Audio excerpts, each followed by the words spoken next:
السلام عليكم جمهوري الحبيب، وحشني جدا جدا جدا. في البدايه كده قبل ما نبدا الفيديو انزلوا حالا اعملوا لايك، لو انتم مش مشتركين في القناه اشتركوا وفعلوا الجرس. ودي مشكله جايه لنا كده هنحلها، ولو انت عندك مشكله او انت عندك مشكله اكتبيها في كومنت. مش بنقرا اسمك، محدش هيعرف يتواصل معاكي، محدش بيعرف اصلا ان انت صاحبه المشكله، وهتتاكدوا من ده دلوقتي.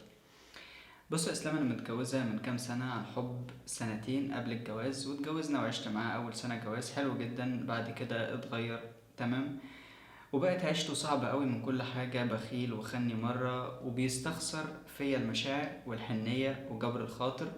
بقعد طول اليوم مش بشوفه خالص، ولا بيرن عليا في نص اليوم يطمن عليا ولا على عياله، ماشي بشورة مامته واخته بس، بيخرجهم وبيفسح اهله، بس انا وعياله ممكن نقعد بالشهور في البيت عادي. وبيتضايق جدا لما اقول له انا عاوز اروح لماما، مع ان 24 ساعة مع ان اهله اخدين عيالي مني، وهو مدخلهم جدا في حياتنا.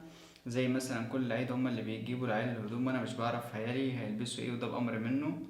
وبعدها انا مشاعري من ناحيته اتغيرت تمام، غصب عني بقيت شايفة واحد ولا بيحبني ولا بيخاف عليا ولا في حياتي، ولا انا كمان في حياته. انا غصب عني بعيد عنه، في أوضة لوحدي مع عيالي ورا، وبيحتاج حاجة بيطلب مني، وبعيش في أوضتي وخلاص على كده. وانا مقاطع اهله وهو كمان مقاطع اهلي.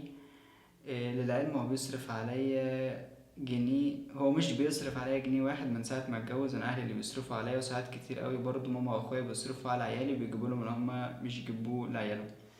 بالنسبة للسن، انا عندي 20 سنة وهو عنده 30 سنة، وامه ست صعبة جدا، وانا استحملت منها قلة ادب كتير. وست نرجسية كانت كل مشكلة تقول لي هتجوزه عشان كانت عارفة انه بيحبني، بس حصل عندهم ظرف قرب مني قوي وبعد عني قوي، فهم كلهم اتحكموا فيا قوي. المشكله بقى ان انا صعبان عليا نفسي قوي، لان ده كان اختياري اللي حاربت عشان. بص يا ست الكل، انا هقولك الاجابه اللي انتي عارفاها. انتي لازم تتطلقي. ليه لازم تتطلقي؟ لان اولا الجواز ده بيكون عباره عن واحد بتحبيه وبيحبك تمام.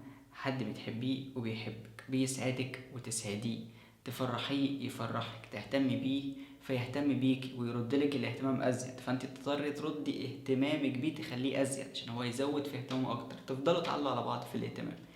لكن ده ولا بيهتم بيكي، ولا بيسأل عليكي، ولا بيسأل على عياله، اما بيحتاجك بيناديلك وخلاص على كده. فده مش جواز. الجواز مش كده، الحب مش كده.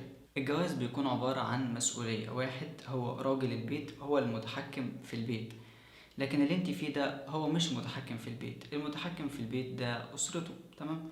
وفي واحدة من ضمن المشاكل ان انت متجوزة في بيت عيلة، يعني انت مش المشكلة مش فيه هو بس، كمان لا هو هتقدري تظبطي الدنيا معاه، لكن انت في بيت عيلة تمام. يعني انتوا تبقوا ممكن تبقوا مثلا تمام، بس انت في تاتش بينك وبين مامته، ينزل عند مامته تسخنوا عليكي، فالدنيا ما تبقاش تمام. فالنصيحة اللي انا هقولها لك اتطلقي، لان انت كده انت ممكن تكوني مكملة عشان خاطر اطفالك ولادك، مش عايزاهم يعيشوا الموقف دوت، مش عايزاهم يشوفوا الانفصال.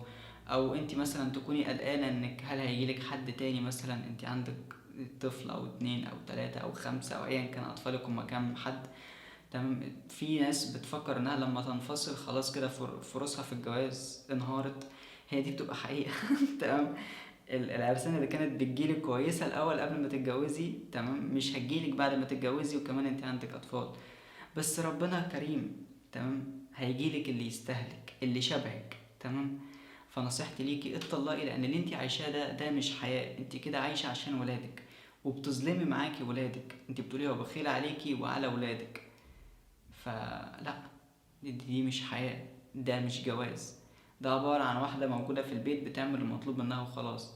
واكيد انت ليكي احتياجات محتاجاها، ما ينفعش انت محرومة من كل حاجة كده.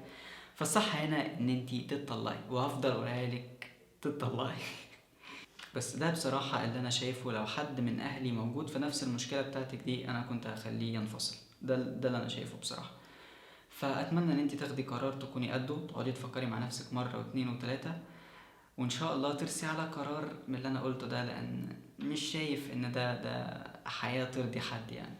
وبس كده، الفيديو ده المفروض ان هو سريع، الديك اللي عندي ما اذنش، هسيب لكم دلوقتي 4 فيديوهات، 4 روايات انا كاتبهم، او اخر 4 روايات نزلتهم، اسمعوا لا تعجبكم فيهم. ولو عندكم اي مشكلة اكتبوها في الكومنتات، محدش هيعرف ان انت صاحب المشكلة زي البنت دي كده.